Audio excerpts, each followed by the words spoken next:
Eu tive um momento que eu já tive meus problemas, também já fui inadimplente. Eu sempre falo isso e eu sempre esclareço, eu sou capitalista. Ela falou aquilo que eu nem imaginava que eu precisava ouvir, mas era aquilo que eu precisava ouvir. Eu falei, cara, mas peraí, você tá deixando de ganhar, porque risco não é só risco. Eu tenho que gerenciar, porque risco tem uma recompensa. Não existe hoje no Código Civil uma lei que impeça a cobrança amigável após a prescrição.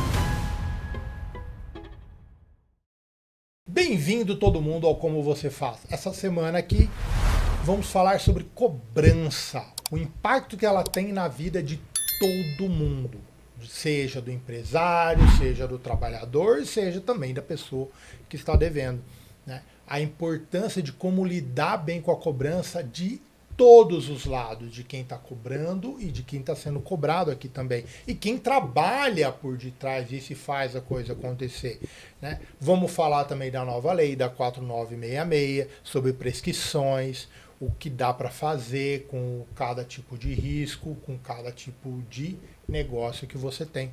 E para isso, hoje eu recebo o Eduardo Tambellini aqui, uma baita de uma referência em cobrança. Eduardão, brigadão por ter vindo hoje aqui Matheus, com a gente. Que é isso, cara. Um grande prazer estar aqui com você, cara. Brigadão. Aliás, referência em cobrança tá com uma senhora de uma iniciativa na universidade. Universidade Tabelando, nosso Netflix da cobrança. Gostei dessa, cara. Exato, Gostei. cara. É um serviço de streaming qualquer, só que para profissional, né, cara? Ao invés de você assistir lá alguma coisa, você vai parar um tempinho para ver a parte de evolução profissional, né? Eu sempre falo, cara, é importante a gente não parar de estudar e aprender, não importa o que a gente faz. Né? E eu acho que isso é uma constância. Eu procuro estar sempre antenado aí, estudando, tentando entender o que mudou, e a gente nunca sabe tudo, né, Matheus? Sim, o que mudou, hoje então, com a internet do jeito que tá, as coisas mudam pra caramba. Mas vamos lá, vamos voltar aqui pra cobrança. Então, qual que é o erro silencioso mais comum que você vê as pessoas cometerem quando o assunto é prescrição e cobrança? Cara, primeiro eu acho que a gente tem que tirar um pouquinho da confusão. A palavra prescrição, ela não é prescrição de cobrança amigável. Prescrição significa o momento que eu paro de ter o direito de acionar alguém judicialmente. Prescrição de dívida, então, por exemplo, a gente tem hoje, na grande maioria do tempo, das ações, dos títulos, a maioria é 5 anos. Então, significa o quê? Que com 5 anos eu não posso mais acionar aquilo juridicamente. Se era um bem, eu tenho que ter ingressado com a ação antes daquele prazo. Se é uma negativação, ela vai valer até 5 anos e dali para frente não existe hoje nenhuma questão no Código Civil que indique a impossibilidade da cobrança amigável. E existe sim, muitas vezes, e eu ouço isso, eu tenho às vezes acessado vídeos no Instagram, tem muita gente falando, não, porque tem empresa que negativa e deixa mais que 5 anos. Não deixa. Não existe isso. O Birô de Crédito controla isso. Não é a empresa. Se eu coloquei lá você hoje e o prazo de prescrição é 5 anos, com 5 anos a Serasa vai tirar aquele cliente da negativação. Ele não vai deixar mais do que isso. Então, assim, eu acho que tem um problema talvez maior, que é entender o que é prescrição? Prescrição tem a ver com a questão jurídica e não a cobrança amigável, Matheus.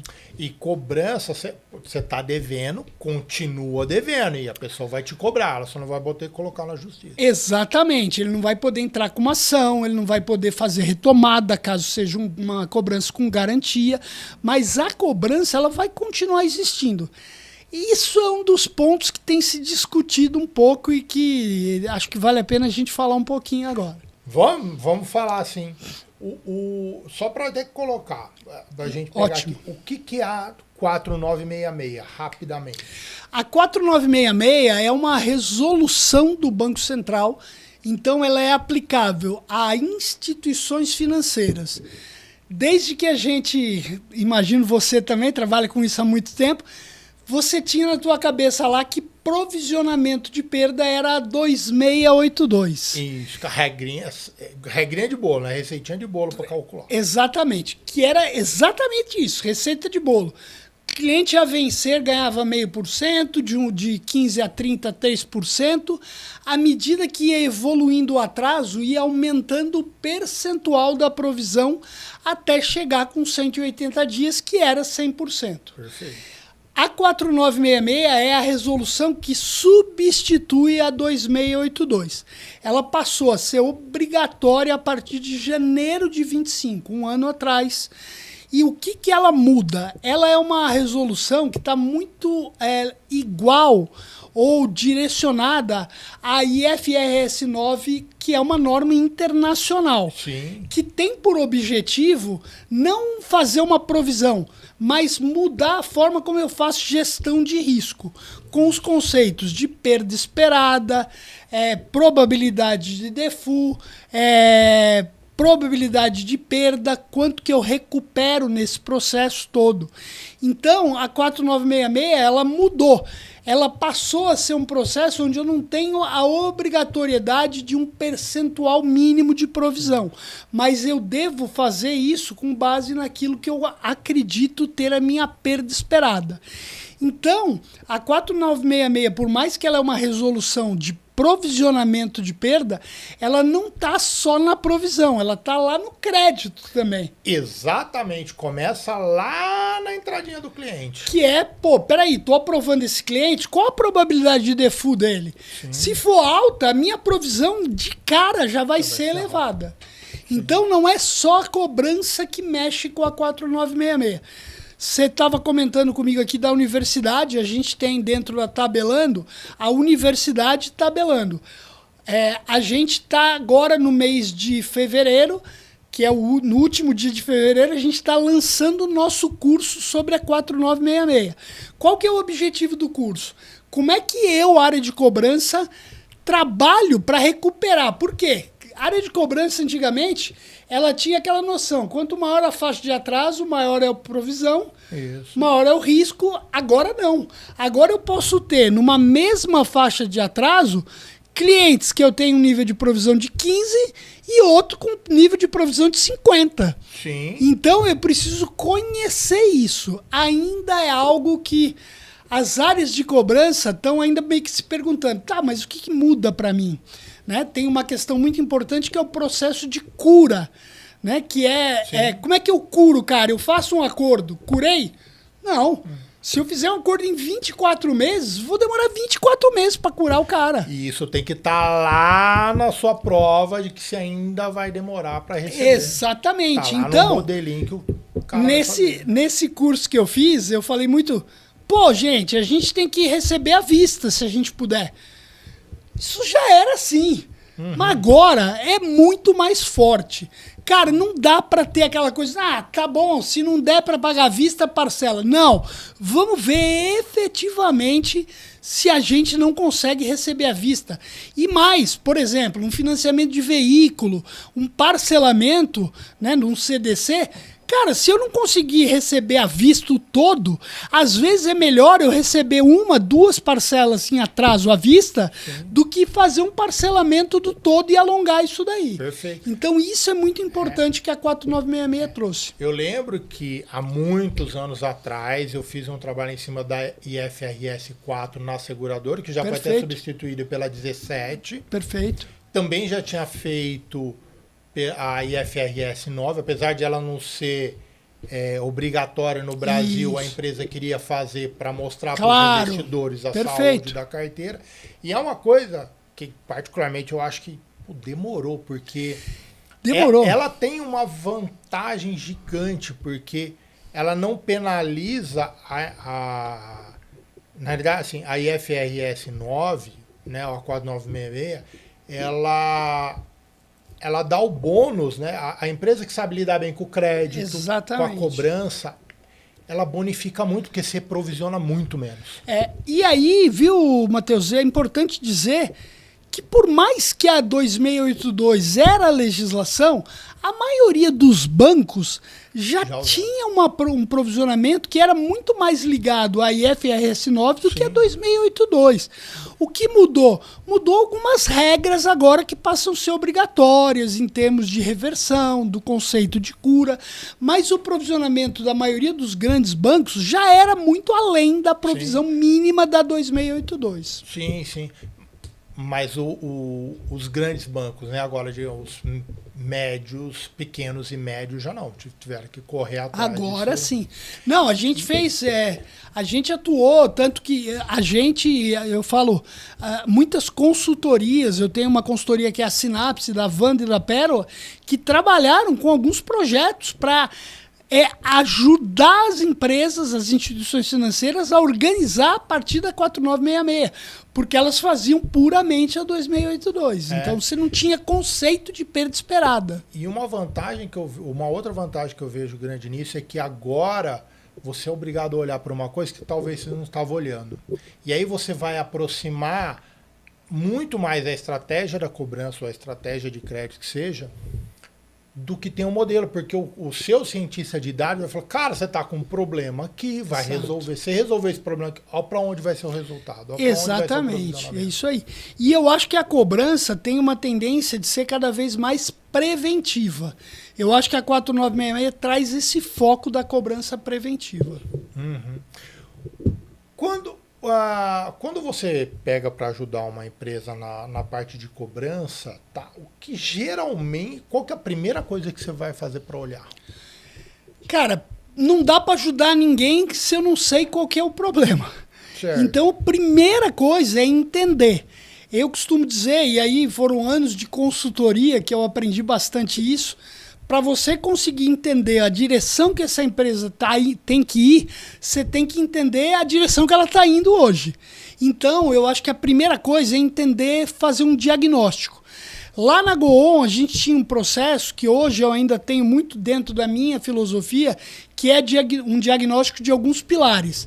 Entender processos, tecnologia, entender operações, entender políticas, entender pessoas, entender números. Porque, cara, se eu não tenho a empresa trabalhando com base em números, no MAS, cara, para onde ela está indo? Né? Eu costumo dizer que muitas empresas, elas tá ventando, ela vai lá, levanta a vela, mas, cara, o vento vai te levar para algum lugar. Sim. Será que é onde você quer ir? Eu não sei. Então, o que vai te dizer para onde você está indo? São os resultados, é uma avaliação. Então, gestão com indicadores é um negócio assustador, que a gente vê muita empresa hoje que o cara não sabe o que ele fez no dia a dia. A primeira coisa que você vai olhar são os indicadores. Indicadores, exatamente. Entender para onde ele está indo.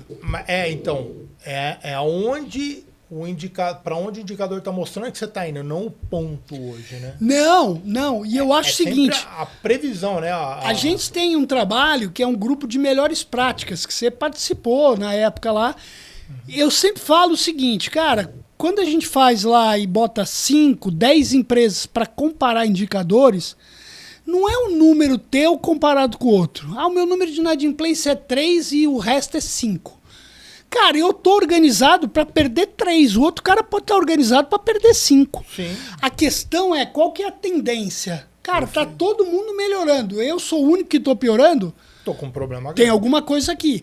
Tá todo mundo piorando e eu tô melhorando? De duas uma. Ou eu não tô crescendo em crédito, porque também a forma de melhorar às vezes é ficar pequenininho.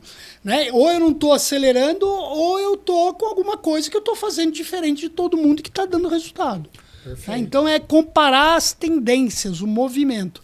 O Banco Central serve muito para isso, se bem que esse ano o Banco Central teve um grande impacto da 4966. Sim. Porque aquelas perdas que eram lançadas com 360, a maioria das instituições hoje estão lançando com 720. Porque eles conseguiram provar que a aquilo perda exatamente. Lá na frente. E eles não passou na cabeça de ninguém, né? Manter os dois indicadores por um tempo, né? Porque... Então, exatamente. Esse é o problema, né? Eu tenho falado bastante que o over 90 do Banco Central, agora ele vai ter que ser a partir de 2025 para a gente comparar. Exato. Isso aí. qual que é o ponto, olhando para... Quando a gente está olhando ali para recuperação, né? Digamos, recuperação marginal, cara, tem algum ponto que você fala, cara, esse aqui, não passa desse ponto aqui, senão você pode ter um problema jurídico, reputacional? Tem? Eu acho que tem. Quando você começou a pergunta, eu estava pensando na relação risco-recompensa, né? Certo, que também pode ser. Que pode ser. Aí você falou da... Mas eu vou dividir em duas partes. Eu acho o seguinte, eu acho que tem uma questão que é a relação risco-recompensa, né? Eu trabalhei numa empresa de varejo, fazendo uma consultoria, lá do Nordeste. Quando a gente começou a ver a base de dados dele, a gente recebeu a base de dados e a gente olhou e falou, pô, peraí, tá faltando as lojas da capital aqui, vocês não mandaram pra gente. Aí o cara viu assim, não, loja de capital eu não vendo a crédito. Mas por que não? Não, porque é muito risco. Risco é muito alto. Então lá eu só vendo com cartão de crédito. Eu falei, cara, mas peraí, você tá deixando de ganhar. Muito. Porque risco não é só risco. Eu tenho que gerenciar, porque risco tem uma recompensa.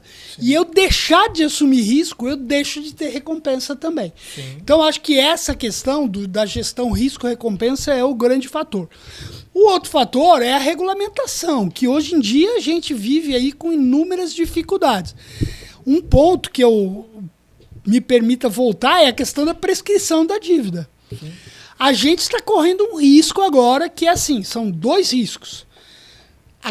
Dada a conscientização de que prescrição é a questão jurídica, existe muita discussão hoje de se falar do impedimento de se continuar cobrando amigavelmente após a prescrição.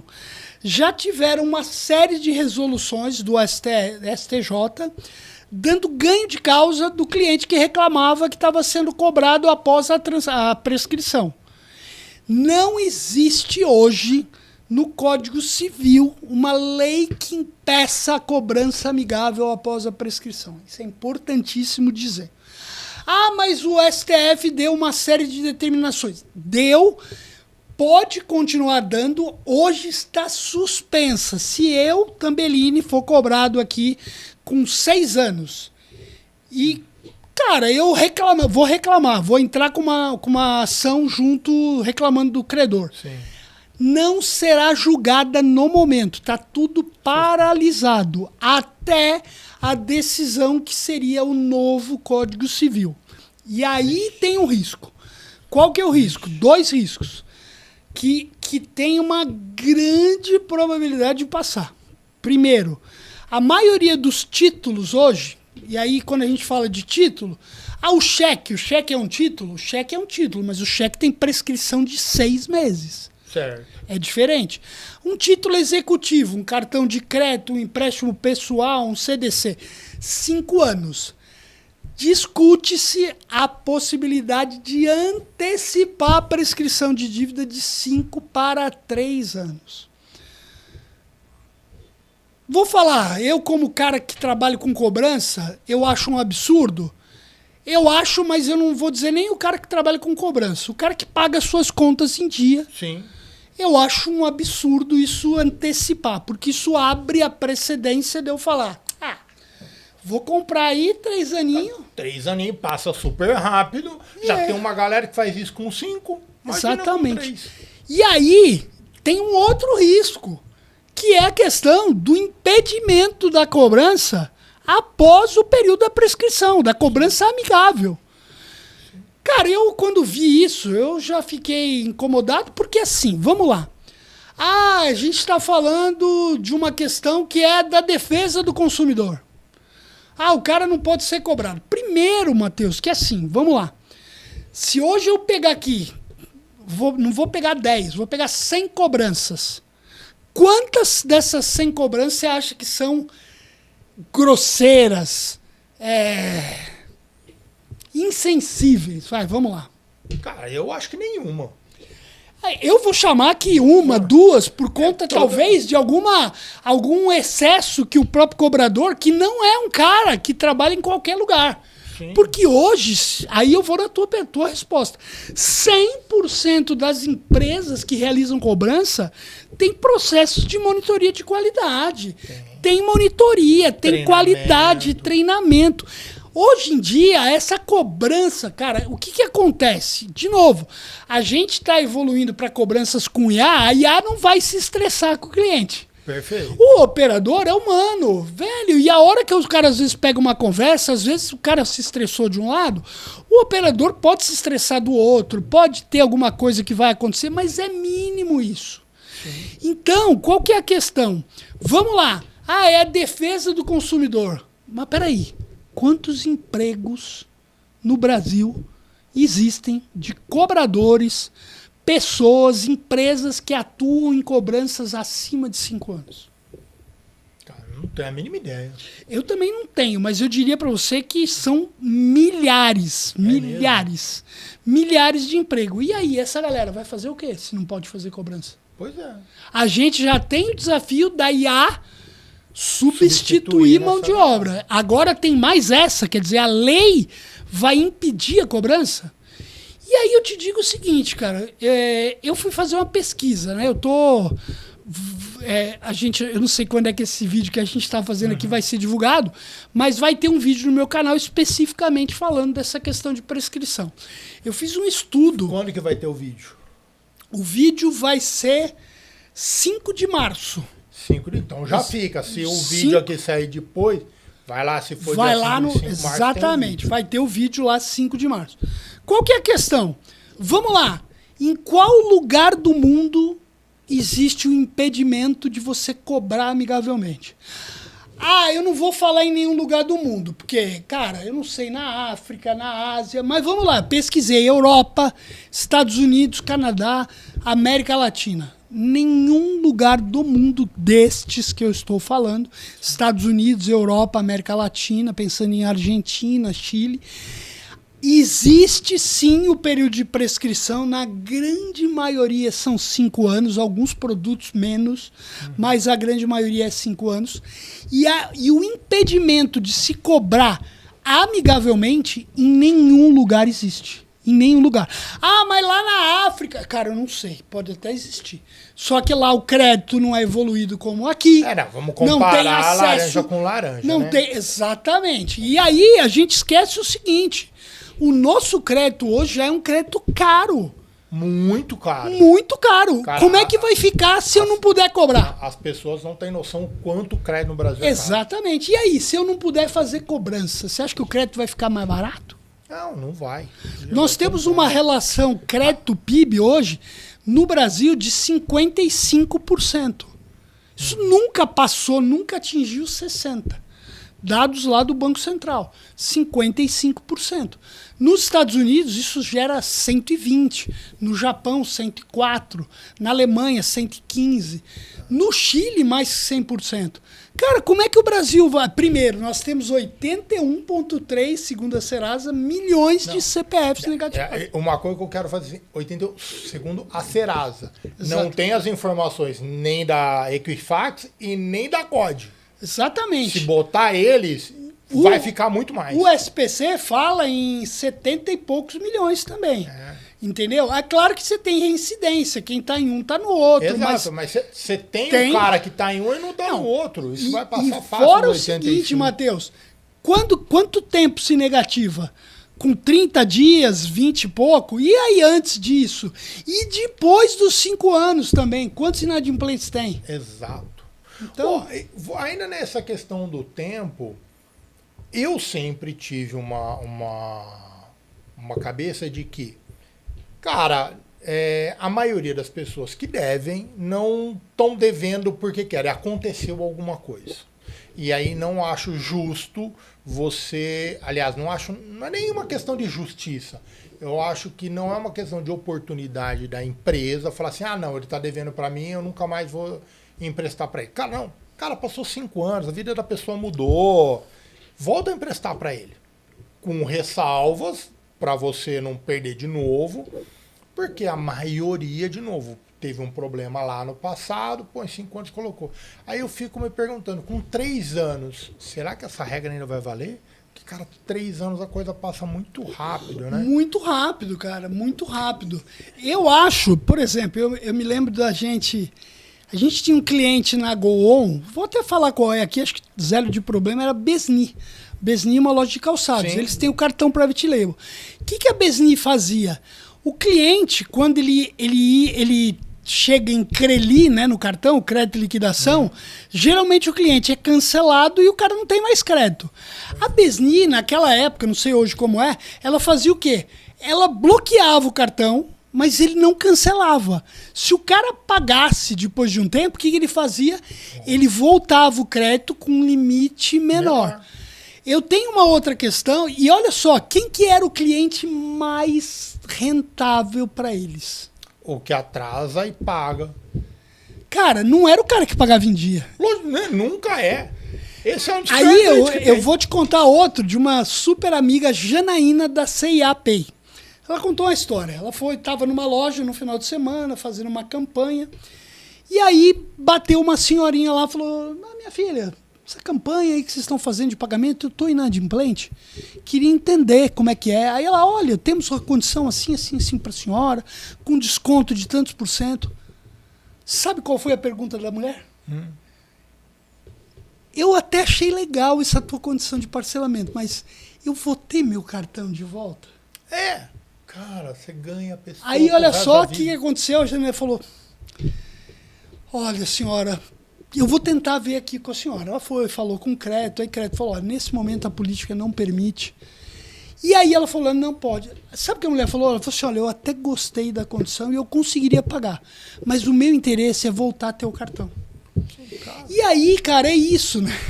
Eu lembro do Manfio. O Manfio um dia estava numa palestra comigo, isso faz bastante tempo já, e estava tendo essa discussão. Mas e aí, o cara depois que me pagou,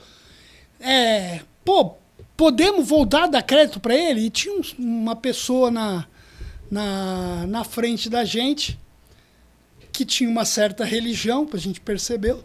E aí o cara falou assim: não, eu não concordo em reabilitar esse cara. Aí o mano virou pra mim e falou assim: pô, se nem o rapaz que é religioso entende que deve perdoar, nós estamos perdidos, né? Exato. E eu acho isso que você falou. Cara, quantas pessoas tiveram problemas, e eu tenho o meu lema, né? Eu não sei se o lema é meu, se eu ouvi de alguém, mas eu acabo falando as coisas. O inadimplente, na sua grande maioria, não é o picareta. Não é. Até aproveitando, né, o meu livro. Esse aqui é um dos meus livros. Eu estou indo agora para o meu projeto do 3º livro. O meu 3º livro vai ser sobre o inadimplente. Como é que a gente vai fazer? Eu já escrevi a primeira parte, a segunda parte são pesquisas, entrevistas com inadimplentes. A primeira etapa, a gente foi no Feirão Serasa do ano passado e fez uma entrevista lá com quase 15 inadimplentes. Por que nós paramos nos 15? Cara, porque a história é a mesma. Segue a mesma. A história é a mesma. É claro que tem lá Joãozinho, Dona Maria, mas a questão é o quê? Uma carência de educação financeira. Sim. Produtos disponíveis, falta de controle, crédito, né? Compra a televisão. Tem a história que eu lembro, a gente sempre ouvia: pô, peraí, meu vizinho tem uma televisão de 52 polegadas, a minha de 40, eu quero comprar de 52, igual a do meu vizinho. Sim. E isso acaba sendo meio que desenfreado. Então o Brasil tem um momento que, cara, as pessoas se excitaram, elas fizeram compra por impulso, falta educação financeira, agora o cara aprende. Pô, e tem que dar oportunidade.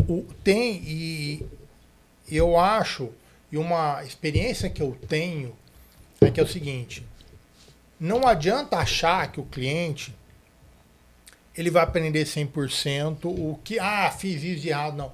Cara, tá no cara do crédito entender e falar: opa, peraí, esse cara aqui na minha conta aqui, eu teria que dar um limite para ele de 5, mas peraí, ele tá em atraso. Quanto que ele tem que pagar? Ele tem que pagar 500 por mês. Cara, então já não é 5, já é 4,5 no máximo que você tem que dar para ele. E aí você tem que pensar nessas contas matemáticas para você diminuir e ele continuar seu cliente pagando. Você educa ele. E sabe qual é um ponto que hoje a gente tem dados muito mais disponíveis? O Open Finance, o Open Bank, você já consegue saber hoje qual é o nível de crédito que esse cara tem comprometido no mercado. Perfeito. Eu me lembro de um diretor da Riachuelo que teve num fórum da Goon e ele fez lá era um painel sobre crédito. E aí ele falou assim, olha, essa galera toda que está aqui nesse painel, todo mundo que está aqui na plateia, eu tenho certeza que cada um de vocês aqui, no mínimo, tem um cartão de crédito com limite de R$5.000. A minha cliente não consegue ter um cliente com R$5.000 de limite. Sabe o que ela faz? Ela tem 10 cartões, né, de R$500. R$500. Pronto. E por que você dá? Se você tem lá a Pfisa, a Credit System, a Renner, já deram um cartão de 500 e ali eles comprometeram 30% da renda, cara, eu vou dar mais 30, quer dizer, eu vou dar mais 500, mais 500, mais 500. Sim. E é uma coisa que eu tenho falado muito, hoje até comentei num post do Lucas sobre inadimplência, que o crédito virou renda, Matheus. Hoje o cara complementa a renda com o cartão de crédito. Sim. O cartão de crédito hoje não é um bem de consumo, o cara compra comida. Como é que faz? Aí ele compra comida, paga o mínimo, já não dá para pagar o mínimo a vida inteira. Sim. Isso vai chegar uma hora que vira inadimplência, porque crédito não é renda. Sim, não, passou 30 dias, ele vai ter que pagar. Vai ter que pagar. E aí, como é que faz? Tira de um lugar, vai pro outro, tira de um lugar. Chega uma hora que não tem mais de onde tirar. Sim. E aí, uma coisa que eu falo, cara, qual é o modelo estatístico seu que está olhando para isso? Exatamente. Para você olhar para esse cliente. E assim, eu não canso de falar, cada modelo dá uma única resposta. Exatamente. Então você tem que ter vários modelos olhando situações para dar respostas diferentes. Quando que o cara vai atrasar. Não adianta ter um modelo genérico. E eu acho que isso é uma das coisas que a gente vê a gente talvez não tenha evoluído para onde a gente está no momento. A gente tem, por exemplo, eu trabalho na FAICO, a gente tem nos Estados Unidos uma filosofia de crédito totalmente diferente da do Brasil. Eu tenho um filho que está lá, a namorada dele é cidadã, e eles têm lá as contas deles juntos. Sim. E aí eles monitoram, e aí meu filho 18 e ela 19, monitoram o credit score. Olha, meu credit score melhorou. Agora melhorou, agora veio o cartão aqui, ó. É diferente do Brasil. Quem que sabe o que é credit score aqui? Ainda não sabe. Ninguém sabe. Lá, eu acho muito... Você falou Estados Unidos, né? Eu também tenho um filho lá, filho da minha esposa lá, o sogro dele é de lá, e eu fui conhecer. Pô, como é que funciona o crédito e a cobrança aqui? Cara, é muito diferente do Brasil. E eu acho que é muito legal, porque a gente tem muito a aprender com eles e eles também com a gente. Indiscutivelmente. Né? A gente conhece muito disso e eles também têm muito. E a inadimplência lá não é baixa, não. Não, ela é altíssima. Altíssima. Mas é diferente, porque a renda do cara lá é diferente daqui. Sim, sim. Eu vou dar um exemplo de carro lá. A prima da minha esposa, ela teve lá um período e ficou morando lá. Ela teve um carro, financiou um veículo. E ela se enrolou, esqueceu. Aí um dia ela abriu a porta, 20 dias de atraso. Tava o guincho. Falou, peraí, o que é isso? Guincho levando meu carro? Não, senhora. E o guincho levou o carro dela, viu? Leva, mesmo que se ela pagar na hora. Eu tô pagando agora. Não, senhora, eu tenho aqui uma ordem para levar. A senhora busca no pátio agora. E vai pagar as multas. É isso.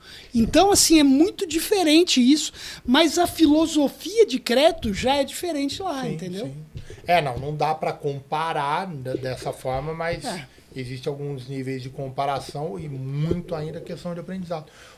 E aí, puxando aqui um pouco para cobrança, o que a galera geralmente erra na hora de cobrar, né? Canal errado, texto errado, hora errada, esteira errada.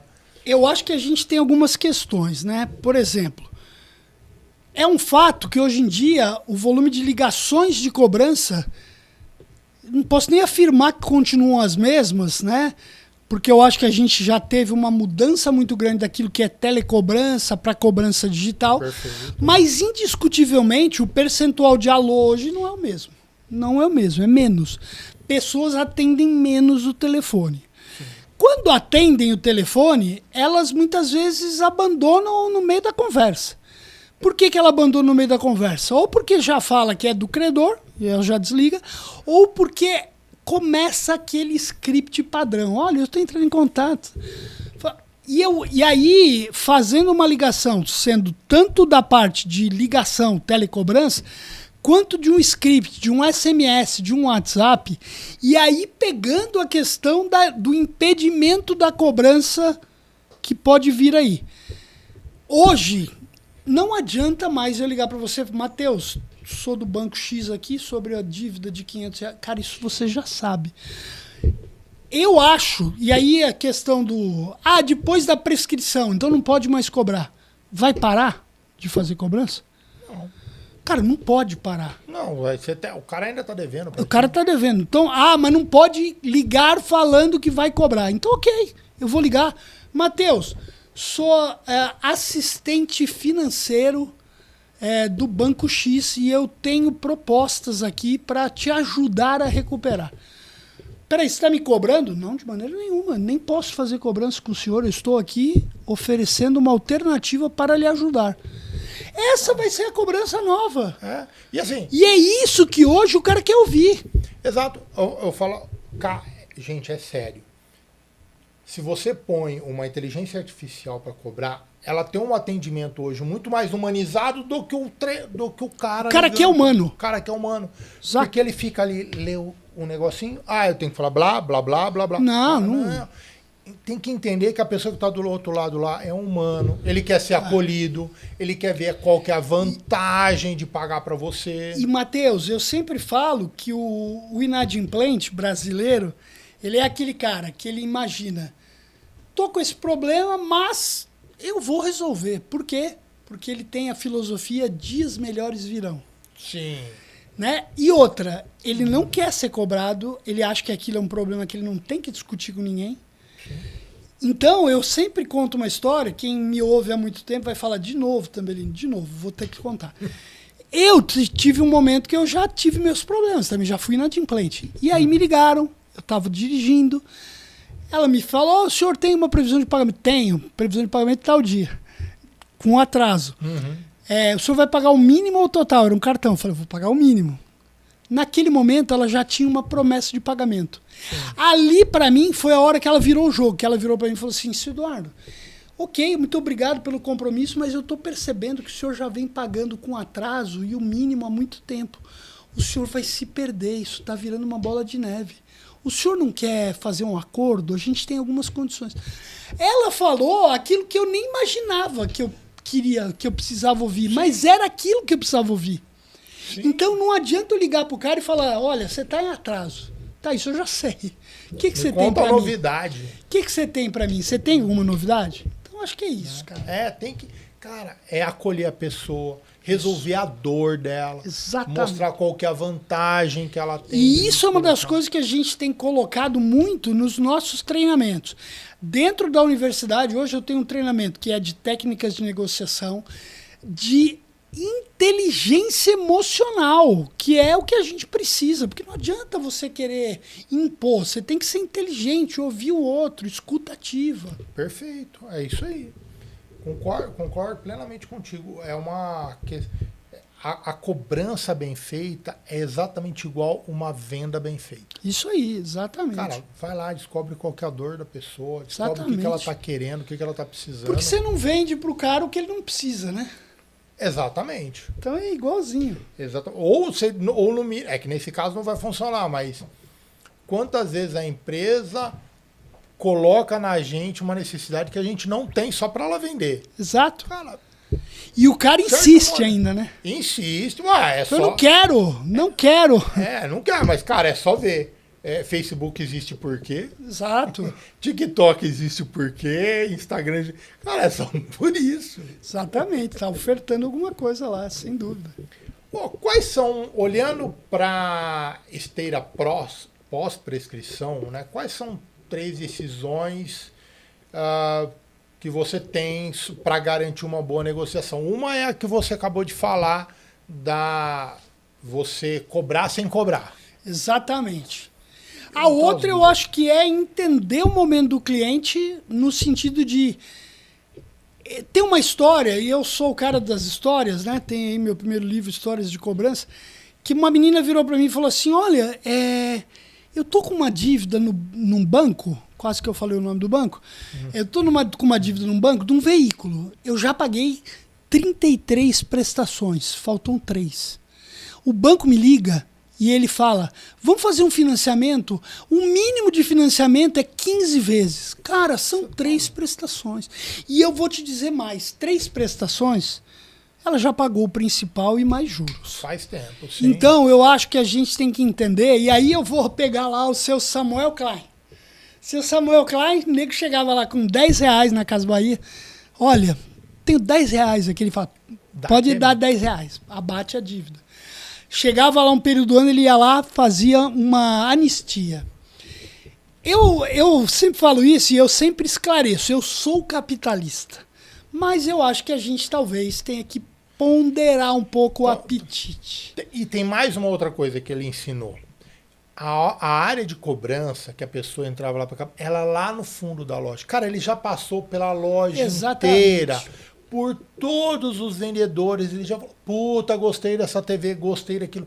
Cara, ele não perdoou uma dívida, ele fez mais 2, 3 vendas em cima. Exatamente. É esse que é o negócio. E aí, Matheus, eu acho que uma das coisas essenciais, e eu acredito que isso cara, eu não sei se em algum lugar do mundo o Brasil acho que tem uma belíssima oportunidade. Não é a patrocinadora do Palmeiras que faz isso, mas o que eu quero dizer? O crédito pode ser uma saída para cobrança. Sim. Cara, por exemplo, vou agora dar os nomes aos bois. Empréstimo consignado, crédito ao trabalhador. Todo mundo mete o pau, todo mundo fala, que isso aqui lá, eu vou pegar o dinheiro que é meu. Não, mentira, não é o dinheiro seu, o dinheiro da instituição e tal. Exato. Mas qual que é o grande ponto desse negócio? Trocar juros caro por juros mais barato. Eu tenho uma dívida hoje que eu pago 10 de 500. Se eu vou pegar uma outra que eu vou pagar 5 de 400, caraca, é melhor. Muito. Ah, mas não vai resolver o meu problema. De imediato não, mas em curto prazo ela vai resolver. Sim. Então eu acho que tem o fator do crédito também ser o propulsor para apoiar a redução da inadimplência. Perfeito. Entendeu? E eu acho que tem... Cara, como é que eu faço isso? Se eu soubesse, tivesse um investidor, eu já implantava amanhã. Mas eu acho que tem o que se fazer nesse sentido. Não, tem, com certeza. Não, dentro do próprio exemplo que você colocou, poxa, a pessoa já pagou 33, tinha 3. Cara, vende um outro negócio para ela pagar essas 3. Você tem na sua prateleira algum produto, algum serviço para colocar. Se você virar e falar para ela, puta, você tem o carro, 33 anos, 33 meses, ele já está com 2 anos, quase 3 anos já de vida. Vamos refinanciar outro? Vamos refinanciar outro. Quer trocar o carro? Vamos fazer um upgrade do carro, lavar. Isso, Matheus.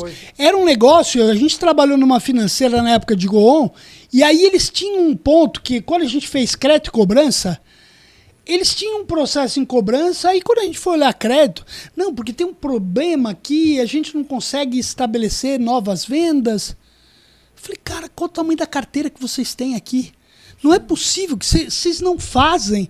O cara fala, falta 12 meses para acabar, falta 6 meses para acabar o financiamento. Tá na hora do cara trocar de carro. Você acha que o cara não quer trocar de carro? Claro. Oferece para ele, fala, vamos pegar isso aqui que você tem aqui, ó, vamos matar isso aqui, já vamos fazer outro financiamento e você troca de carro. Você acha que o cara não vai querer? Vai. Olha o empréstimo consignado. Sim. O empréstimo consignado hoje vive de refinanciamento, de novo empréstimo. Você conhece um aposentado que fez um empréstimo e não tem mais? Não existe. Não tem. Não, e assim, é esse que eu acho que é a visão de produto que as pessoas... Cara, assim, não é o cara só o cara de produto, é o cara de crédito e de cobrança que tem que também ter essa visão para colocar. Porque nesse exemplo, a pessoa está devendo 3. Amigo, tu vendeu um novo carro para ela e falou assim, ó, você comprar um carro, eu perdoo essas 3 meses. Exatamente, faz um novo. Nada, você botou você jogou meio, lá, exatamente, tá isso mesmo, perfeito. E isso me chama uma atenção por uma coisa que sempre eu olho, cara, as empresas não têm essa informação na base de dados, que é o seguinte, a pessoa vem e você tem que saber tratar diferente, aquela que liga, Tambelini, eu tô devendo aqui R$100, eu tô ligando para você, vamos negociar isso, é uma coisa, outra coisa, você me ligar para falar que eu tô devendo. As empresas não diferenciam muito quem tá ligando, né, para saldar a dívida, Exato, do cara que está sendo cobrado, e é muito diferente. É muito diferente, e eu lembro lá em 1997 eu era gerente de cobrança da Fininvest.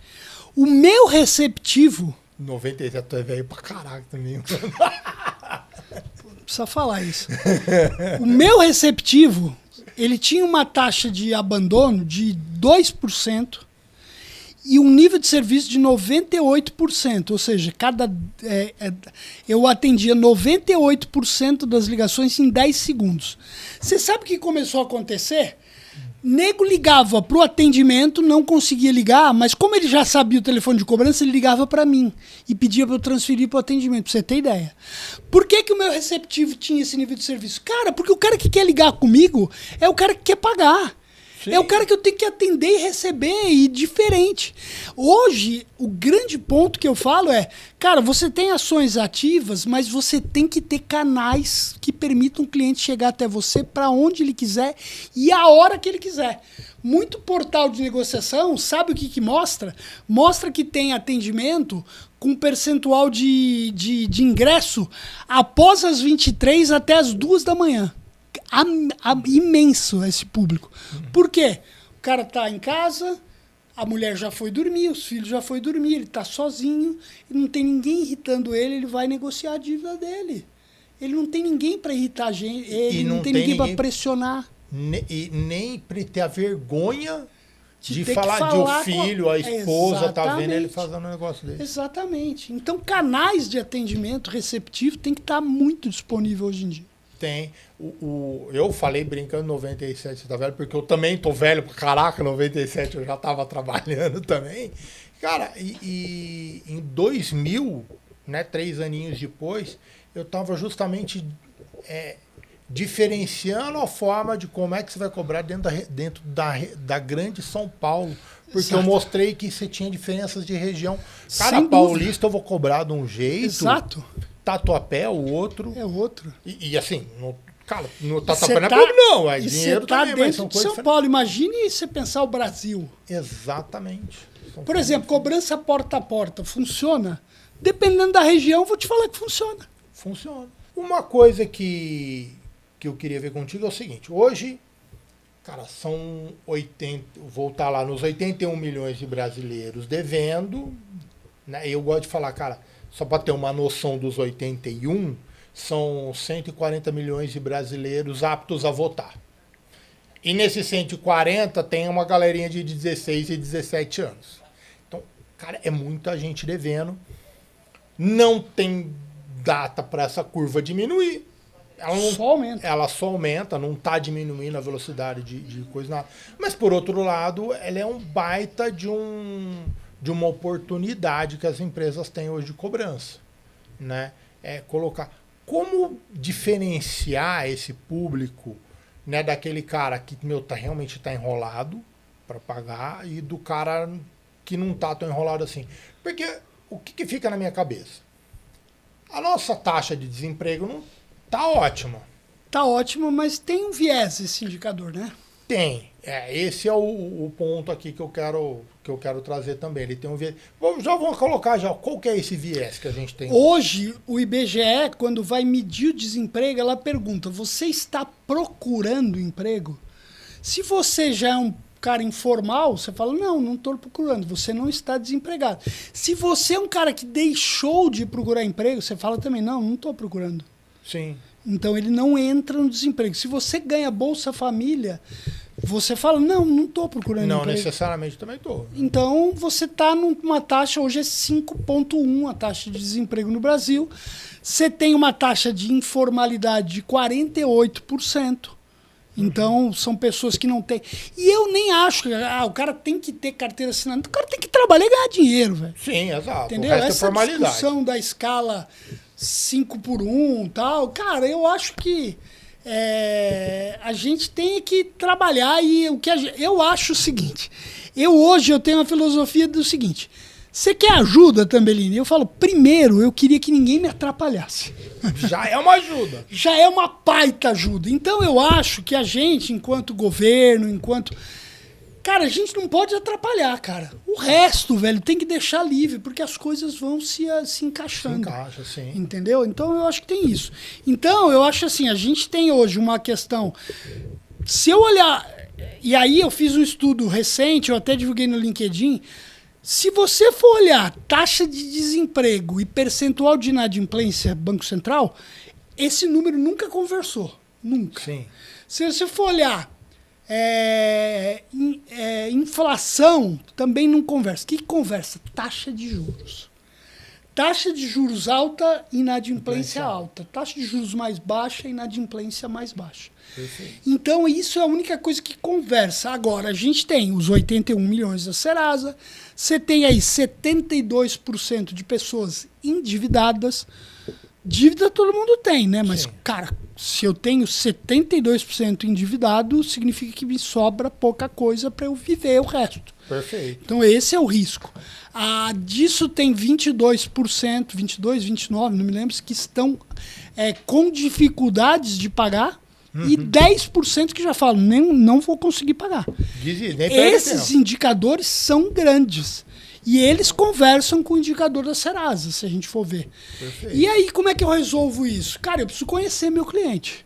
Preciso ouvir ele, preciso estabelecer condições. Eu fiz um vídeo também que está no meu canal, hoje é dia 27, foi ontem. Ontem foi quinta-feira, exatamente, dia 26 de fevereiro, tem um vídeo falando da importância do feirão limpa-nome da Serasa. Tanto para empresas quanto para consumidores. E é um lugar, cara, a gente teve a oportunidade de visitar, é um lugar onde não é aquele clima pesado, meu Deus, só inadimplente, deve ser um clima pesado. Não, as pessoas vão lá com um sorriso, porque elas querem resolver o problema. Sim. E elas saem de lá muitas vezes aliviadas. Resolvi meu problema. Devia para 5 credores, vim aqui, achei todos e fiz um acordo que resolveu meu problema. Então eu acho que não tem outra alternativa senão conhecer o cliente. E ver o que eu... E aí vem conhecer tanto o cara o seu cliente na hora de dar o crédito. Sem dúvida. Não perca o contato dele enquanto ele tem o crédito. Exatamente. Você saber, lida, cara, aumenta limite, diminui limite. Score não é tudo. Cara, pelo amor de Deus, a empresa tem Você conversa com esse cliente várias vezes durante o ano. Se ele... Então, e aonde eu acho que as empresas mais pecam elas não trazem as informações das ligações para a área de crédito, para a área de cobrança. Eu tenho um cliente na FAICO que ele quer exatamente isso. Ele quer que a gente consiga absorver o que o cliente está dizendo para, a partir do que o cliente está dizendo, gerar negociação. Porque o cara fala, não, eu não posso pagar. Né? E de novo, para isso você tem que entender seu cliente, você tem que fazer perguntas, você tem que ouvir ele. E tentar entender o que ele tem, qual que é a posição dele. Eu estou procurando emprego? Não estou. Estou desempregado? Não estou. Né? São coisas diferentes. Hoje, com a inteligência artificial, você consegue até buscar, enquanto ele não está devendo, cara, guarda as informações. O que ele está falando contigo? Né? Por que ele está falando contigo? Cara, guarda. Eu tenho um plano de saúde. Amigo, então, cara, toda vez que ele ligou, guarda essa informação. A galera da cobrança vai saber se ele estava ligando para pegar a segunda via, que é diferente dele ligar para saber se ele precisa de médico, se é diferente para a família pedir médico. Cara, é tudo informação que ajuda muito na cobrança. Você quer saber, por exemplo, cartão de crédito bandeirado. Cara, pelo MCC... Comece a entender onde é que o cara tá indo. Se o cara tem um monte de MCC lá que é de farmácia, velho, tem alguma coisa que tá acontecendo com esse cara. Esse cara tá começando a ter um problema. Pode ser que esse cara tenha um problema de saúde. Perfeito. Amanhã pode ser que esse cara dê problema e ele não vai conseguir te pagar. Será que não é hora de você chegar lá, entender, de repente fazer uma oferta diferenciada? E eu vou te falar, Eu já fiz trabalho para empresa que isso não dizia absolutamente nada e que outras diziam.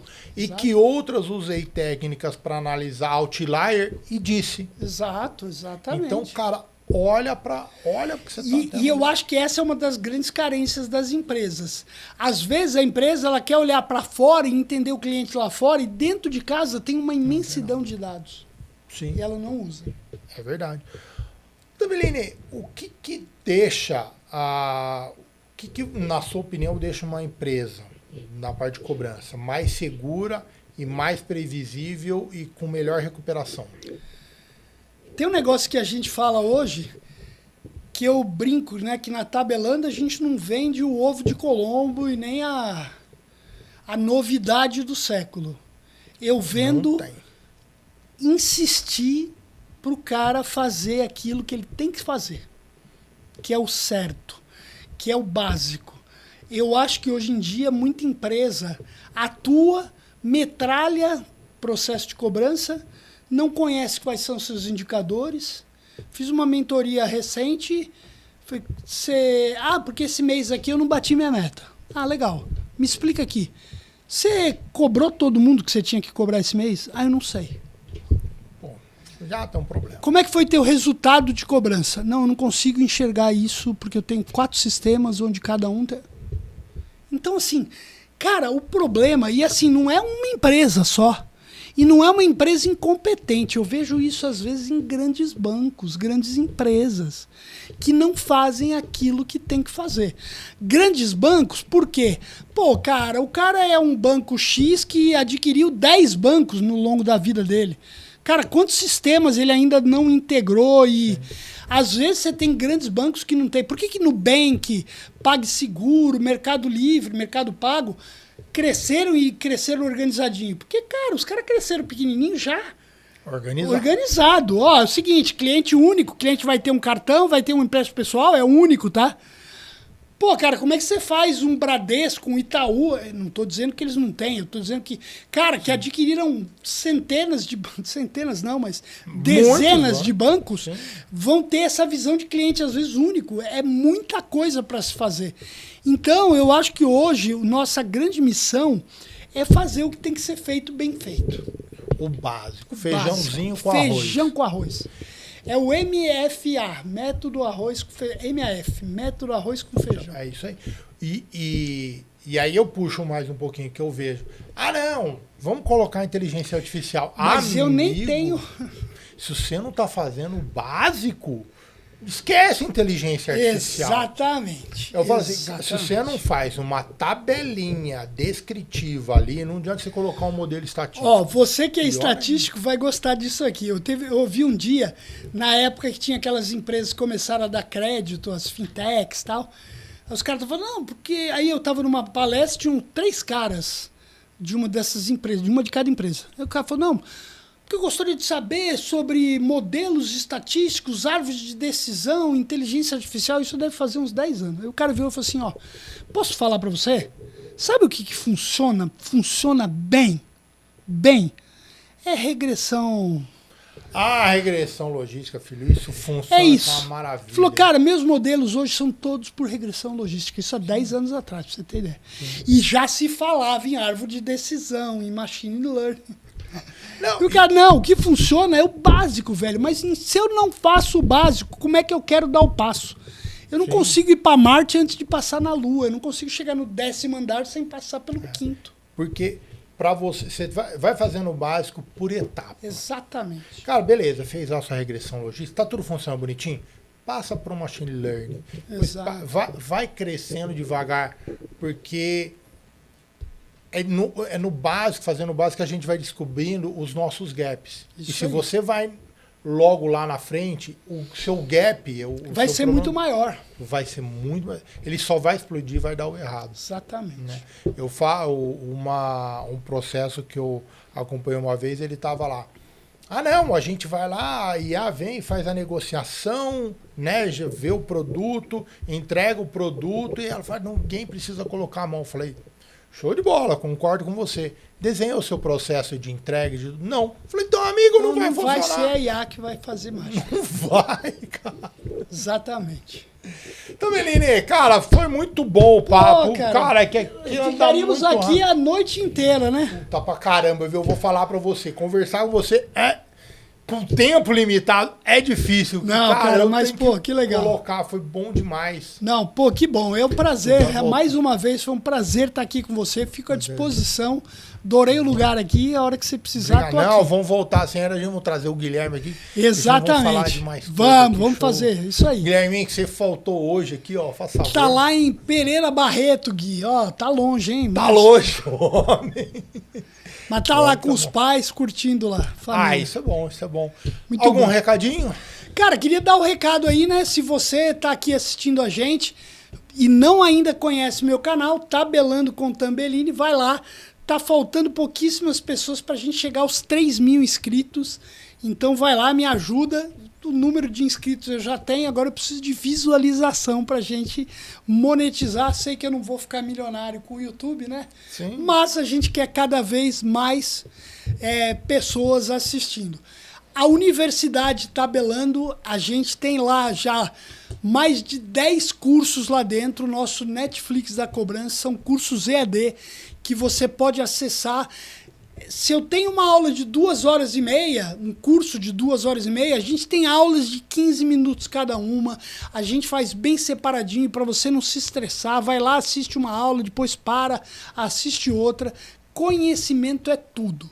E se você quiser saber mais, a gente tem nosso portal tabelandocomtambellini.com.br. Lá a gente tem blog, tem todo o nosso conteúdo e tudo mais que você quiser saber, só me chamar no LinkedIn que eu respondo lá. Não deixe de responder. Só não respondo corretor de imóvel, que eles acham que eu tenho muito mais dinheiro do que eu tenho, né? Então eu gostaria muito de ter o dinheiro que eles acham que eu tenho, mas todo mundo que me chama no LinkedIn eu vou lá e respondo.